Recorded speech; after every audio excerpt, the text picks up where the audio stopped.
আহকচোন আজি ভজা বৰা চাউলৰ জলপান এটা খাওঁ। এয়া মই ভজা বৰা লৈছোঁ এবাটি। এয়া গৰম পানী।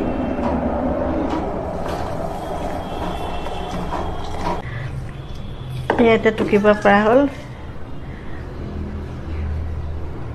লাহেকৈ টুকিছোঁ। সিজাব নালাগে, এই গৰম উতলা পানী দি পেলাই আধা ঘণ্টা সময় এয়া দেখিছেনে ইমান ধুনীয়াকৈ কোমলি গ'ল। এয়া তিয়াই থলোঁ। এতিয়া মই ইয়াত কি দিম আপোনালোকে চাই থাকক। ইয়াত প্ৰথমতে বুট কেইটামান দিলোঁ।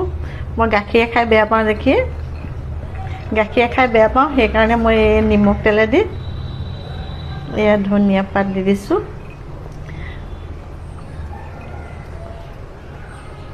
বিলাহী, আদা, জলকীয়া, পিঁয়াজ, নিমখ, অকণমান মিঠাতেল, অকণমান জালুকৰ গুড়ি। এয়া মোৰ ভজা বৰা চাউলৰ জলপানকণ ৰেডি হৈ গ'ল। এতিয়া কোনে কোনে বাৰু ভাল পায় ভজা বৰা চাউলৰ জলপান খাই এনেদৰে।